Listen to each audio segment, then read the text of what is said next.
Bismillahirrahmanirrahim. Assalamualaikum warahmatullahi wabarakatuh. Alhamdulillahirabbil alamin wa bihi nasta'in ala umuri dunya waddin. Wassalatu wassalamu ala asyrofil anbiya'i wal mursalin wa ala alihi wa sahbihi ajmain. Amma ba'du. Pada yang terhormat CEO Absolute Group Bapak Haji Sastro SH, pada yang terhormat Direktur Absolute Service Bapak Brigjen TNI Purnawirawan Insinyur Haji Agus Wiyarso, kepada yang terhormat Direktur Absolute Group Ibu Haja Eka Sri Yulianti, Ibu Asri Insani, Bapak Julian Rahmanto, serta Bapak Batu Sastro. Lalu tak lupa kepada yang kami hormati dan kami cintai juga ada Ustadz Agus sudah hadir, serta Bapak Ibu karyawan Absolute Group yang dimuliakan oleh Allah Subhanahu wa Ta'ala. Sebagai umat muslim, marilah kita panjatkan syukur pada Allah Subhanahu wa Ta'ala yang memberikan limpahan rahmat dan hidayahnya, sehingga pada sore hari ini kita diizinkan untuk berkumpul dalam acara pengajian tanpa adanya halangan apapun. Semoga dapat menambah ilmu dan wawasan kita sebagai bekal kehidupan di dunia dan juga di akhirat nanti.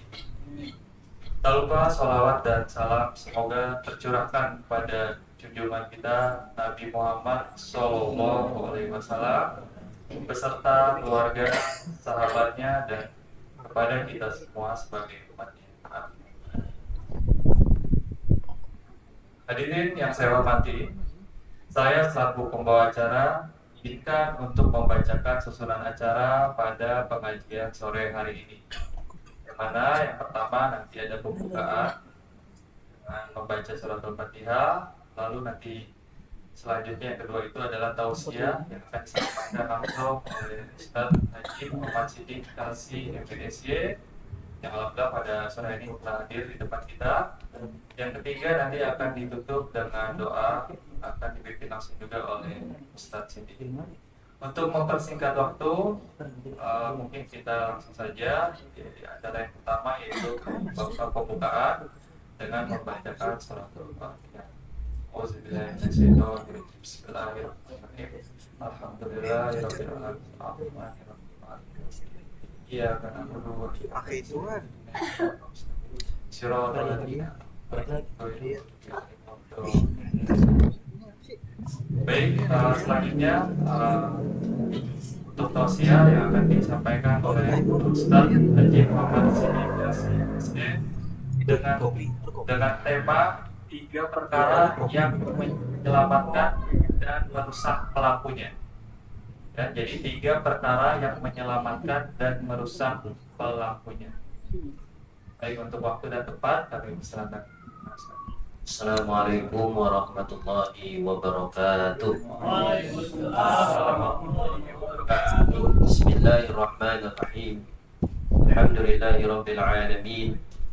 Wassalatu wassalamu ala sayyidina wa maulana Muhammadin sallallahu alaihi wasallam wa ala alihi wa sahbihi ajma'in. Rabbi israh li sadri wa yassir li amri wahlul 'uqdatam min lisani yafqahu qawli, amma ba'du. Yang saya hormati CEO Absolute Group Bapak Haji Sastro SH, yang saya hormati Bapak Brigjen TNI Purnawirawan Insinyur Haji Agus Wiyarso selaku Direktur Absolute Services, dan jajaran direksi Ibu Haja Eka Sri Yulianti, Ibu Asri Insani, Bapak Julian Rahmanto, dan Bapak Bagus, serta saya hormati Ustadz Agus dan para karyawan-karyawati Absolute, baik yang offline maupun yang online, dimanapun berada. Mudah-mudahan kita semua senantiasa dalam lindungan Allah Subhanahu wa Ta'ala. Amin ya rabbal alamin. Jamaah yang dimuliakan Allah, pada sore hari yang penuh berkah ini kita insyaallah akan membahas sebuah hadis Rasulullah sallallahu alaihi wasallam yang mudah-mudahan dapat kita pahami dan kita amalkan dalam kehidupan kita sehari-hari. Hadisnya adalah qala Rasulullah sallallahu alaihi wasallam salasun munajjiyatun wa salasun muhlikatun wa salasun munajjiyatun fataqullah fi sirri wal alaniyah thumma berridha al-qasdu fil ghina wal faqri wa amma salasun muhlikatun fasuhun muta'un wa hawan muttaba'un wa ijabul mar'i bi nafsi rawahu al-Baihaqi. Jamaah yang dimuliakan Allah, bahwa ada 3 yang dapat menyelamatkan pelakunya jikalau dilakukan amalan ini menurut Rasulullah sallallahu alaihi wasallam. Yang pertama adalah taqwallah fi sirri wal alaniyah, yaitu bertakwa kepada Allah baik dalam keadaan ramai maupun dalam keadaan sepi. Apakah kita sedang banyak orang, tetap bertakwa. Apakah kita dalam keadaan seorang diri, tetaplah bertakwa. Maka siapa orang yang modelnya seperti ini, maka dia akan diselamatkan dengan amalan takwa tersebut. Tapi banyak orang, ketika banyak orang, dia takwanya luar biasa. Sholatnya khusyuk, bacaannya panjang, pakaiannya bagus, karena dilihat orang banyak. Tapi ketika seorang diri, kadang-kadang sholatnya yang super hilang, bahkan ya tumaninahnya nggak ada, kata sendirian. Sedekah ketika banyak orang nominalnya luar biasa, tapi sedekah ketika nggak ada siapa-siapa, nggak semangat untuk sedekah. Maka takwa yang sebenarnya adalah takwa kita taat kepada Allah baik dalam keadaan banyak orang maupun sedang keadaan sepi seorang sendiri.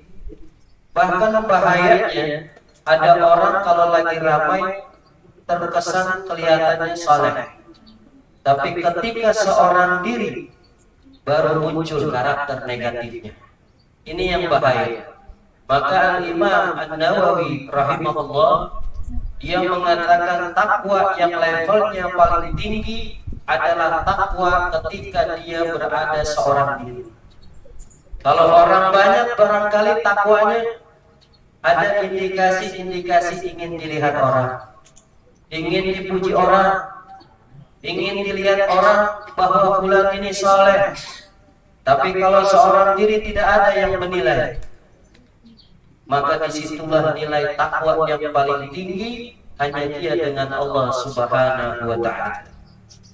Ini yang pertama. Amalan yang dapat menyelamatkan pelakunya adalah takwa baik dalam keadaan banyak orang maupun dalam keadaan seorang diri. Bahkan takwa yang paling tinggi menurut Imam Nawawi ketika dia beribadah kepada Allah seorang diri, yang tidak ada yang bisa melihatnya. Kalau dia benar-benar takwanya kepada Allah dari saat sendiri, luar biasa, itulah level yang tertinggi. Yang kedua, yaitu al-qawlu bil haqqi fil ridha was sukhti. Berbicara atau melakukan keadilan baik dalam keadaan suka maupun dalam keadaan duka, baik dalam keadaan senang maupun dalam keadaan sedih. Dia akan selalu konsisten, istiqomah berbuat kebaikan. Kadang-kadang manusia itu kalau lagi bahagia baru melakukan kebaikan-kebaikan karena lagi senang. Tapi ketika berduka, ketika ada musibah, jangankan yang sunnah-sunnah, yang wajib aja kurang bergairah kalau sedang ditimpa musibah. Tapi orang yang benar-benar imannya tinggi, baik keadaannya sedang di atas maupun di bawah, keadaannya sedang senang ataupun sedih, dia tetap istiqomah ibadah kepada Allah Subhanahu wa Ta'ala. Kalau lagi senang, hatinya senang, entah dengan materi-materi dunia, jangankan yang wajib sunnah saja dikerjakan. Betul. Lagi senang dalam sholat saja. Oh, lagi batinnya bahagia, berbunga-bunga karena lagi cinta kembali dengan si dia. Sholat yang wajib dikerjakan, sunnah juga dikerjakan. Tapi ketika 1000 problema datang dalam kehidupan, musibah bertubi-tubi, jangankan yang sunnah, yang wajib saja malas mengerjakan. Nah, ini model yang begini ini masih dikhawatirkan keimanannya. Jadi amalan kedua adalah istiqomah dalam kebenaran dan kebaikan, baik dalam keadaan suka maupun dalam keadaan duka. Yang ketiga, yang dapat menyelamatkan pelakunya adalah al-qasdu fil ghina wal faqri. Sifat kesederhanaan, baik dalam keadaan kaya maupun dalam keadaan miskin. Artinya, walaupun banyak materi, walaupun semuanya serba ada, tapi orang beriman akan selalu bersikap sederhana. Pakaiannya sederhana, ucapannya sederhana. Ya, walaupun yang miskin tertimpa musibah, tetap dia tidak menampakkan kesedihannya di hadapan orang lain. Sederhana, sedang-sedang saja, tidak melakukan sesuatu yang berlebihan walaupun dia mampu melakukannya. Maka sikap kesederhanaan inilah tanda akan diselamatkan oleh Allah Subhanahu wa Ta'ala. Tapi tidak mudah ketika Allah memberikan nikmat, berbagai macam kenikmatan, dia bisa melakukan apa saja dengan kekayaannya. Kalau dia tidak bisa melakukan kesederhanaan, maka akan diazab oleh Allah karena kufur atas nikmat kekayaan. Tapi kalau orang dengan kaya tapi bisa sederhana, ini orang yang luar biasa. Makanya lakukanlah hal-halnya, cukup kita sederhana saja. Makan juga disederhana.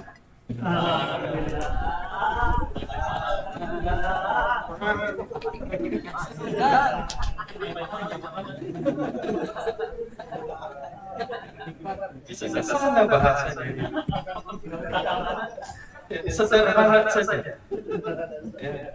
Nah, ada 3 hal lagi yang merusak pelakunya. Kalau tadi yang menyelamatkan pelakunya, tapi 3 ini merusak pelakunya, menghancurkan kalau orang melakukan 3 sikap ini. Yang pertama adalah suhud muta', sifat pelit yang selalu ditahan. Jadi orangnya pelit terus, pelit bin medit alias koret. Kalau bahasa Jermannya peregehese.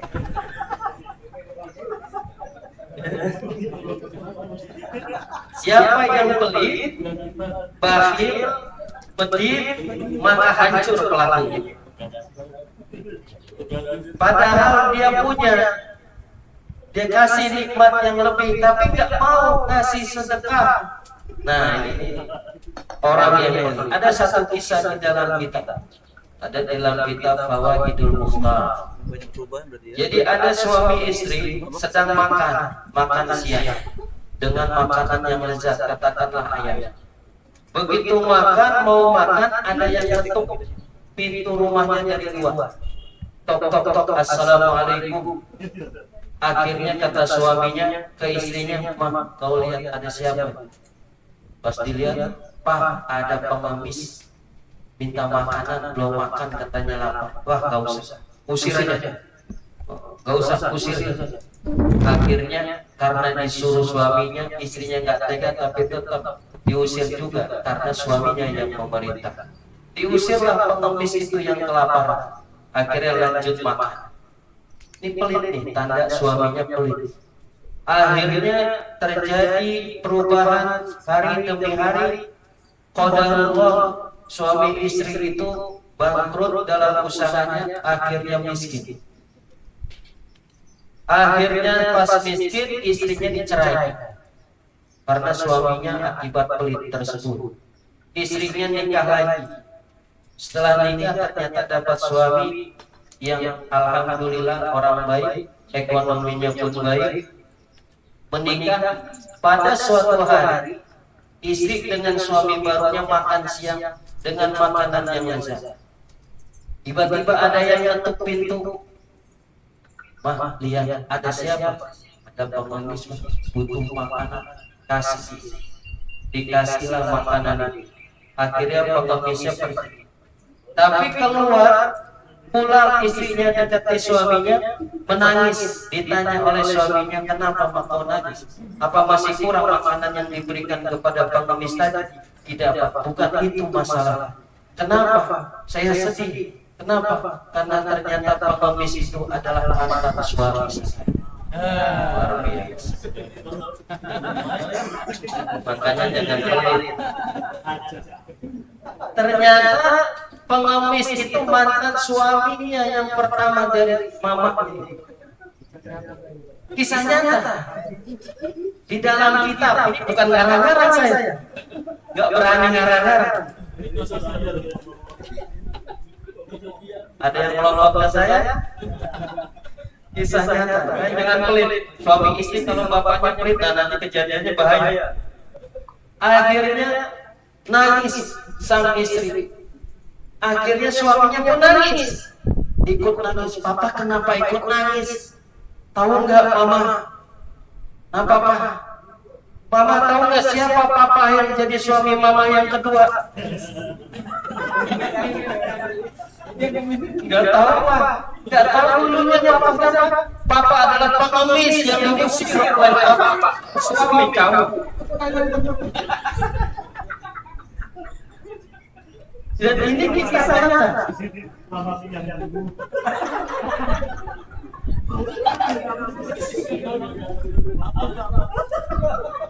Ternyata suami kedua bilang, aku adalah pengemis yang diusir dari rumah suamimu yang baru. Dua-duanya nangis bareng-bareng. Iya Pak, tapi alhamdulillah kita seperti itu. Ini di dalam kita. Apa sih hikmahnya kisah ini? Siapa yang berbuat pelit, maka dibalas oleh Allah Subhanahu wa Ta'ala dengan balasan kepelitannya, kehinaan, dan sesuatu yang Allah kasih rezekinya akan dicabut oleh Allah Subhanahu wa Ta'ala. Makanya ada hadis Nabi Muhammad SAW yang berbunyi, as-sakhiyul jahul ahabbu ilallah minal abidil bakhil. Artinya as-sakhiyul jahul, orang yang dermawan, ya, orang yang sering memberikan bantuan walaupun bodoh, itu lebih disukai oleh Allah daripada abidin bakhil, daripada orang ahli ibadah tapi pelit. Orangnya biasa ibadah juga, rajin-rajin amat, tapi suka ngasih, dermawan. Kata Nabi, itu lebih disukai oleh Allah daripada orang ahli ibadah tapi pelit. Mau pilih mana? Saya mau pilih ahli ibadah tapi dermawan daripada udah kagak ibadah pelit. Jadi ini pelajaran buat kita, jangan sampai jadi orang pelit. Yang pertama, yang akan menghancurkan pelakunya kalau dia berlaku pelit atau bakhil. Yang kedua, yaitu apa? Hawa muttabah, hawa nafsu yang selalu diikuti, hawa nafsu yang selalu dituruti. Hawa nafsu ini selalu mengajak maksiat kepada Allah. Contohnya, kalau sudah azan zuhur, udah perintah dululah, baru juga jam 12. Ntar aja nanggung. Baru juga setengah 1, baru juga jam 1.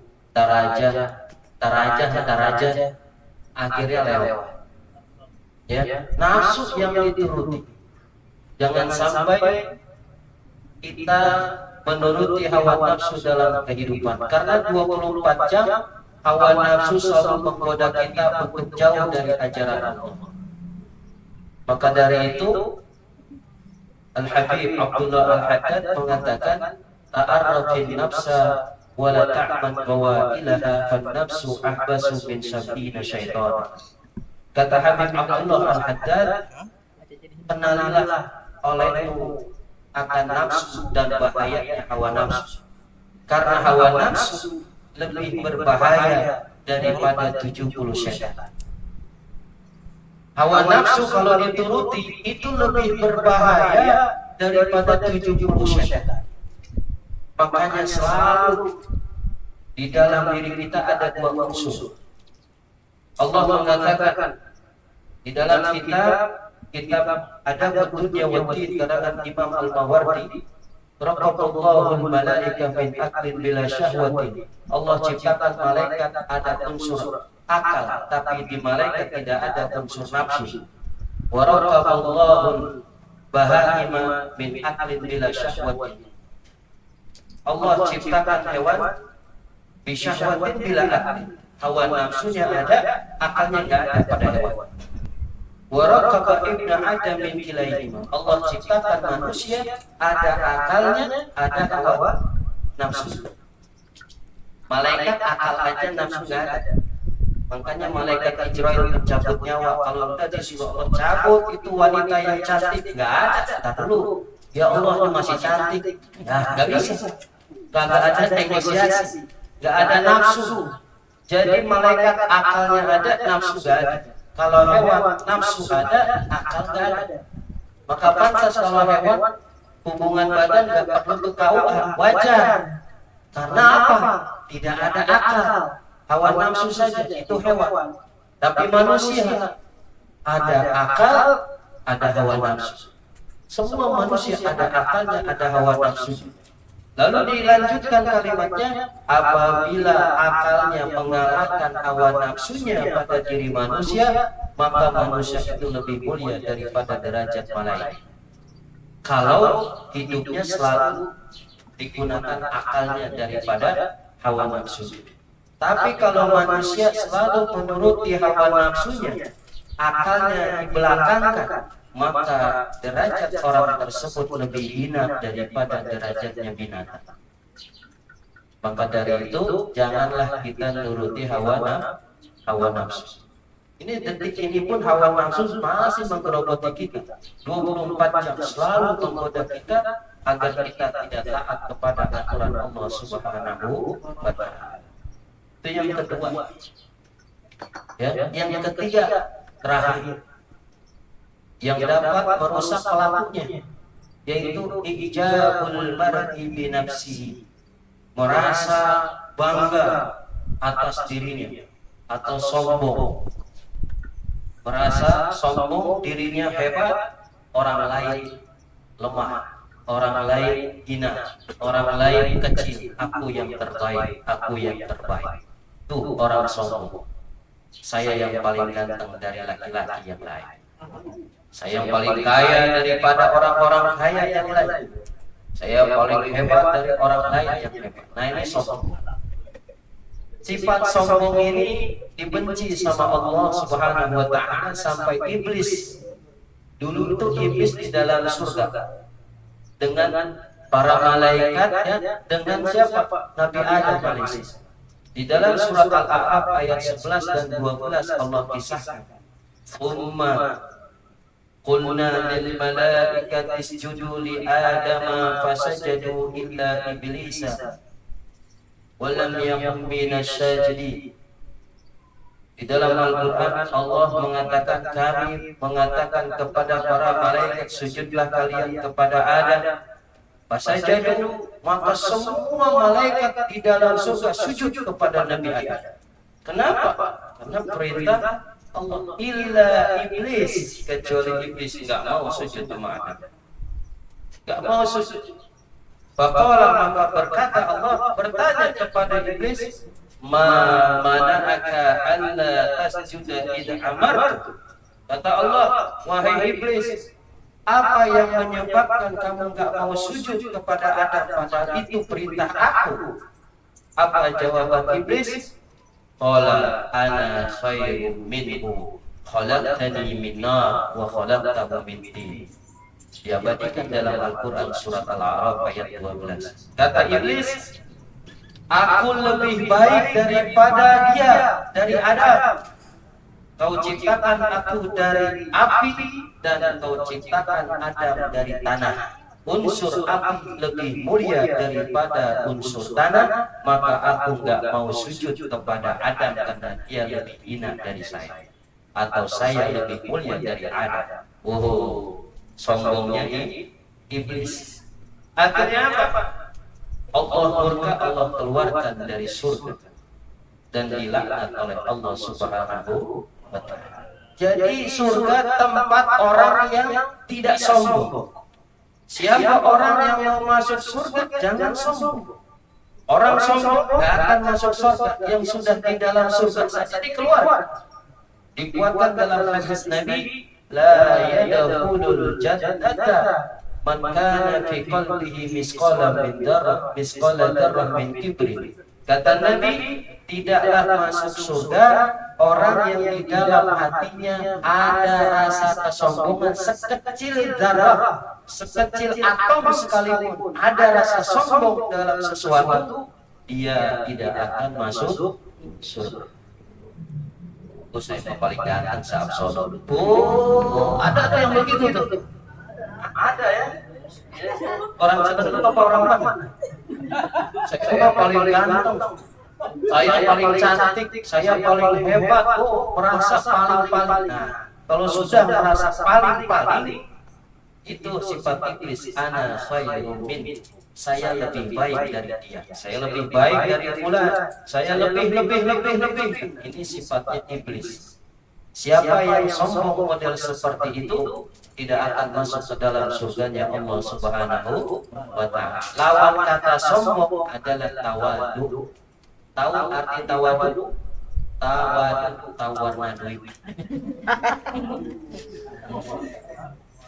Maksudnya tawadu adalah rendah hati. Ya, rendah hati itu dia tidak sombong. Walaupun pintar, tidak merasa lebih pintar. Walaupun kaya, tidak merasa paling kaya. Walaupun tinggi jabatannya, tidak merasa sombong dengan jabatannya. Rendah hati. Dan ini pasti disukai semua orang. Tapi kalau sombong, tidak ada satupun yang menyukainya. Kita sendiri kalau punya teman sombong, paling tidak suka. Maka kita jangan jadi orang sombong. Oleh karena itu, Nabi Muhammad mengatakan tadi 3 perkara yang merusak pelakunya. Pertama, sifat pelit yang dituruti. Yang kedua, hawa nafsu yang ditaati. Yang ketiga, menyombongkan diri pada orang lain. Maka siapa yang melakukan salah satu saja, hancur pelakunya. Maka mari kita jangan bakhil, yaitu kita harus dermawan. Yang kedua, jangan menuruti hawa nafsu.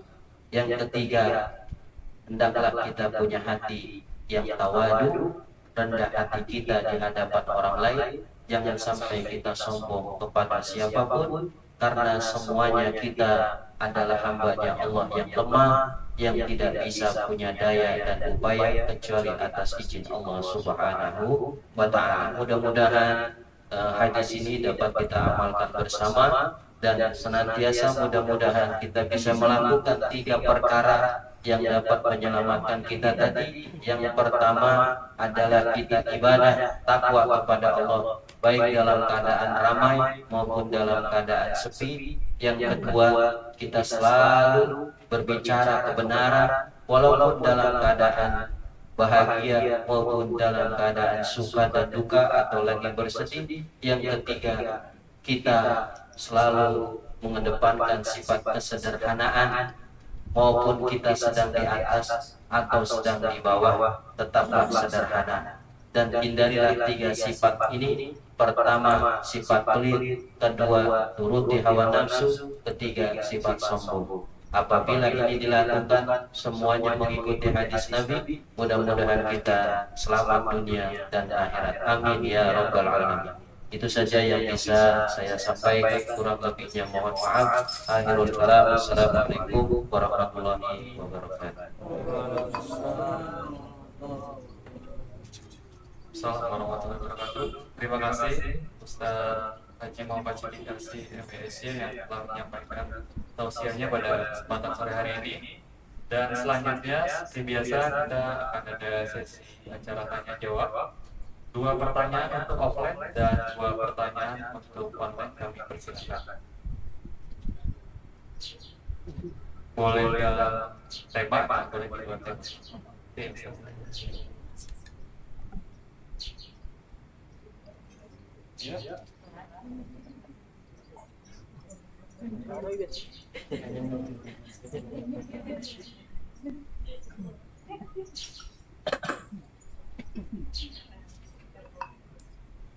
Assalamualaikum warahmatullahi wabarakatuh. Mungkin Ustaz bertanya, untuk konteks sombong ini apakah hanya dalam beribadah saja atau kesombongan yang lain yang dimurkai Allah kita? Karena kita ini kadang-kadang di luar dari ibadah kadang-kadang ada rasa sombong sedikit kadang-kadang. Karena kan memang kita dididik dari kan harus ada rasa kebangsaan, ada muncul sifat sombong. Jadi apakah juga menimbulkan kata Allah atau bagaimana Ustaz? Terus terkait kesederhanaan Ustaz, apakah ada standarisasi kesederhanaan? Karena orang kaya sama orang miskin sederhana mungkin berbeda ya Ustaz. Bagaimana Ustaz? Makasih. Assalamualaikum warahmatullahi wabarakatuh. Waalaikumsalam warahmatullahi wabarakatuh. Masya Allah. Orang yang bertanya itu memberikan ilmu kepada kita. Ya, as-sa'il nisful ilm.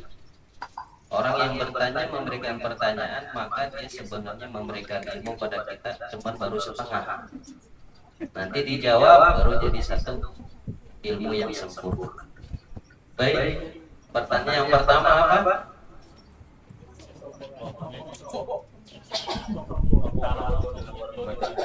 Oh, sombong.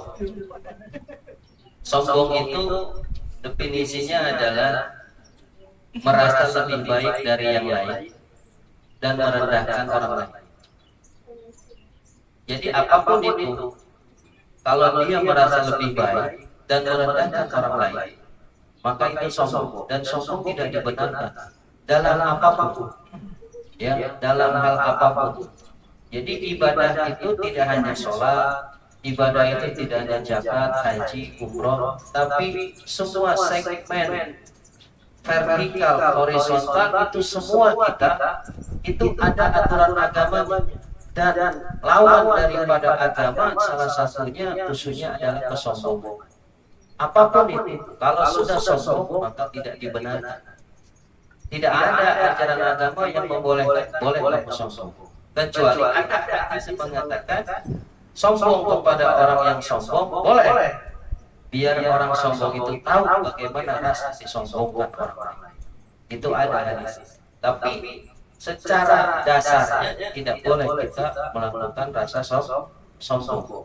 Sombong itu merasa lebih baik dari yang lain, ya, dan meremehkan orang lain, itu tidak boleh. Kemudian standar kesederhanaan. Standar kesederhanaan itu adalah tidak berlebih-lebihan, ya, walaupun misalnya orang kaya. Sederhananya, misalnya Ustaz, sederhananya orang kaya itu pakai jam 3 di tangan, nggak bisa juga. Jadi ya standar saja, walaupun jamnya bermerek, branded, tapi 1 jam. Ya, artinya standar yang tidak menimbulkan fitnah orang lain yang melihatnya. Jadi orang sederhana itu walaupun kaya tapi sederhana, walaupun pejabat tapi sederhana, walaupun dia punya kelebihan apapun tapi sederhana sehingga orang melihat tidak ada pembedanya antara dia dengan yang lain. Ini luar biasa. Orang kalau sampai seperti itu Bahkan yang bagusnya kita melihat khulafaur rasyidin, Sayyidina Abu Bakar Siddiq, Umar bin Khattab, Utsman bin Affan, Ali bin Abi Thalib, itu sangat sederhana dalam segala hal. Sangat sederhana. Sehingga Sayyidina Umar saja, seorang presiden, seorang khalifah, dan dia punya kekayaan. Sayyidina Utsman bin Affan, miliardernya sahabat Nabi. Tapi ketika kumpul dengan sahabat, banyak yang nggak kenal itu mana Sayyidina Utsman, mana Sayyidina Umar, sampai nggak ngebedain mana. Karena apa? Sama dalam sisi pakaiannya, sama dalam duduknya dan sebagainya. Itulah standar kesederhanaannya. Beda kalau yang pakaiannya agak berbeda. Wah, ini yang paling lebih hebat. Tidak. Mereka selalu sederhana, dan kesederhanaan ini adalah ajaran dari Rasulullah Sallallahu Alaihi Wasallam. Ketika orang lebih dari kesederhanaan, ya baik dalam segala hal, maka itu namanya mubadzir. Bahwa dikatakan innal mubadzirina kanu ikhwan syaitan. Sungguhnya orang-orang yang berpoya-poya, berlebih-lebihan dalam segala hal, itu adalah teman-temannya syaitan. Maka jangan berlebihan. Lawan kata dari sederhana adalah berlebih-lebihan, baik ucapan, tindakan, perbuatan apapun, berpakaian dan lain sebagainya. Jangan berlebih-lebihan, karena itu temannya setan. Bersikaplah kita sederhana dalam hidup, insya Allah menjadi orang yang baik di kalangan manusia, baik pula di mata Allah Subhanahu wa Ta'ala.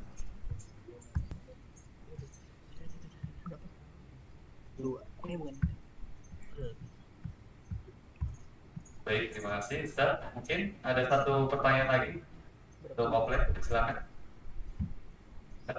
Ya, warahmatullahi wabarakatuh Ustaz.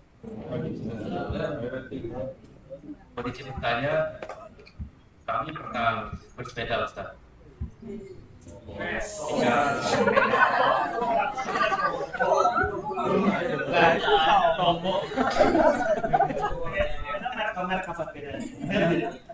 Menijin ketika kami pulang bersepeda mau sholat zuhur, tapi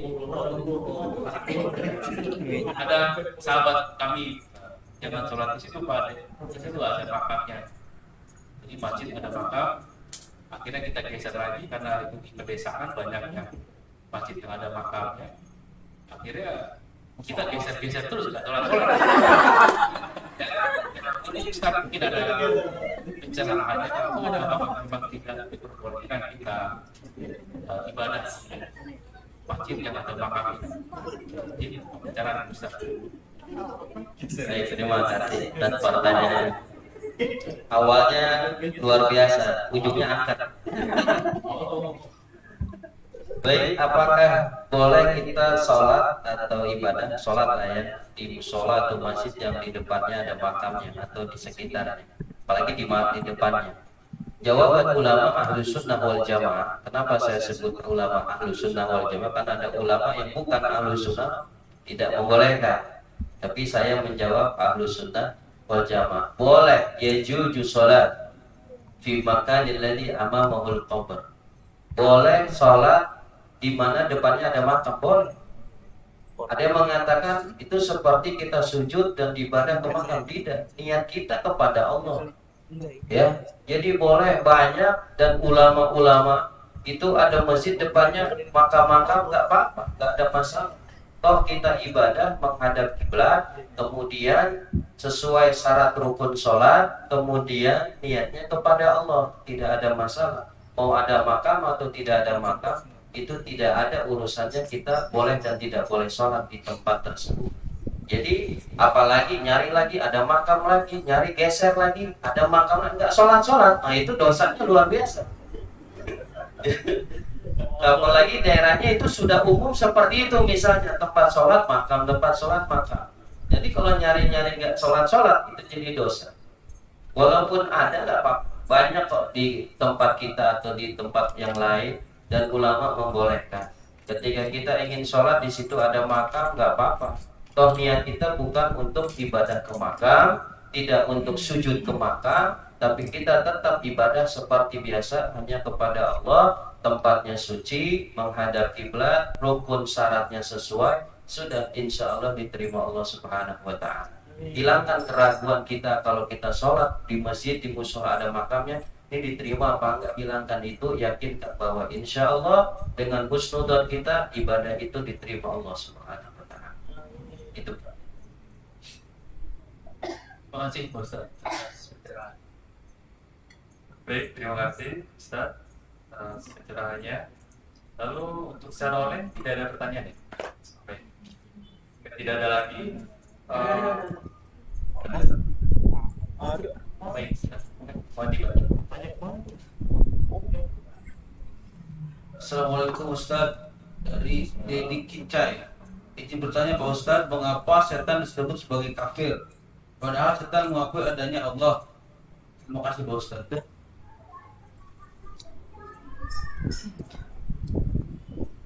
Setan dikatakan kafir karena setan itu tidak taat kepada Allah, ya, tidak taat kepada Allah karena setan juga adalah keturunan dari iblis yang awalnya memang maksiat, artinya tidak turut atas perintah Allah. Ya, ada yang mengatakan ya bahwa setan itu wujudnya itu bukan wujud yang banyak orang menyangka berwujud. Tapi setan ada yang mengatakan itu sifat yang mengarah kepada kemaksiatan dari bangsa jin maupun manusia. Ya, minal jin, minan nas, dari jin dan nas, manusia. Minal jinnati wan nas, dari bangsa jin dan manusia. Kalau manusia di dalam jiwanya, di dalam dirinya selalu menjauh, menyimpang ajaran Allah, itu setan. Setannya wujudnya manusia. Ada jin yang selalu menyimpang aturan Allah, maka itu adalah setan dari bangsa jin. Jadi setan itu bukan bentuk ya maaf ada yang ini itu dan sebagainya, tapi setan adalah satu sifat karakter yang mengajak untuk maksiat kepada Allah Subhanahu wa Ta'ala. Dia bisa berada dari bangsa jin. Jin yang menyimpang yang maksiat itu adalah setan dari bangsa jin. Dan manusia juga ada setan di dalam diri kita. Kalau manusia itu maksiat kepada Allah, misalnya main judi slot online, ya, main judi nih slot online, itu setan wujud manusia, ya, didanai lagi. Jadi tidak boleh. Jadi setan itu kenapa? Padahal setan mengakui Allah. Memang awalnya Allah diakui bahwa sebagai Tuhan, tapi ketika diperintahkan taat, contohnya dari awalnya iblis itu suruh sujud, dia nggak mau. Akhirnya disitulah disebut kufur. Arti kufur mengingkari. Arti kufur mengingkari. Makanya ada syukur nikmat, ada kufur nikmat. Kufur itu sifatnya orangnya kafir. Tapi kafir nanti penjelasannya dalam. Ada kafir secara akidah, ada kafir secara maknawi. Contohnya orang tidak bersyukur kepada nikmat Allah, itu dia kafir. Tapi kafirnya bukan kafir akidah, tapi kafir nikmat. Atau bahasa sifatnya kufur nikmat. Orangnya kafir nikmat. Arti kafir tidak mengakui. Tidak mengakui, ya, atau menyimpang dari kebenaran. Itu kufur.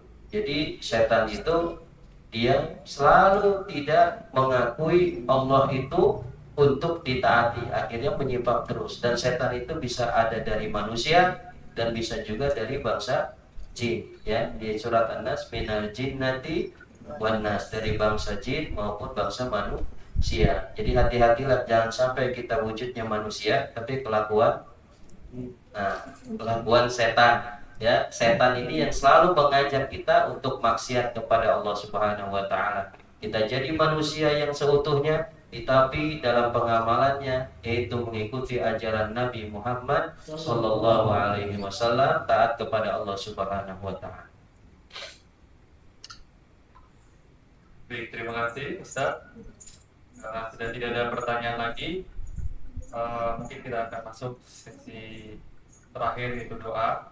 Pada akhirnya kita sampai di penghujung acara, yaitu berdoa bersama dan akan dipimpin langsung oleh Ustadz Haji Muhammad Siddiq LC MPSY. Sebelum kita berdoa bersama, saya selaku pembawa acara, jika terdapat salah kata ataupun sikap yang tidak berkenan di hati Bapak Ibu sekalian, saya mohon maaf yang sebesar-besarnya. Dan alhamdulillah pada sore hari ini saya sangat senang sekali Pak Ustadz, karena jamaah cukup lumayan banyak yang hadir. Luar biasa. Alhamdulillah selanjutnya juga bertambah lagi ya. Amin. Amin. Halo Amin. ya. Baik, untuk waktu dan tempat. Baik jamaah sekalian yang dimuliakan Allah Subhanahu wa taala, mudah-mudahan majelis ilmu kita di kantor kita senantiasa memberikan keberkahan untuk kita semua. Semoga urusan kita dimudahkan Allah Subhanahu wa taala. Semoga tubuh kita disehatkan Allah Subhanahu wa taala. Semoga tujuan-tujuan kita ibadah diterima Allah Subhanahu wa taala. Dan semoga kita mengaji ilmu dapat ilmu yang bermanfaat, dan semoga apa yang kita terima ilmu bermanfaat dapat diamalkan dalam kehidupan sehari-hari kita, dan semoga kita dijadikan umat Nabi Muhammad sallallahu alaihi wasallam yang mencintai ilmu dan senantiasa ahli ibadah kepada Allah Subhanahu wa taala. Rabbana taqabbal minna innaka antas samiul alim wa tub alaina innaka antat tawwabur rahim. Rabbi faqihna fid din wa alhiqna bis salihin. Rabbi faqihna fid din wa alhiqna bis salihin. Rabbi faqihna fid din wa alhiqna bis salihin. Rabbana atina fid dunya hasanah wa fil akhirati hasanah wa qina adzabannar. Wa sallallahu ala sayyidina Muhammadin wa ala alihi wa sahbihi ajma'in. Walhamdulillahi rabbil alamin. Sebagai penutup acara pada pengajian sore hari ini, marilah kita membaca doa kafaratul majelis. Subhanallah. Assalamualaikum warahmatullahi wabarakatuh. Waalaikumsalam.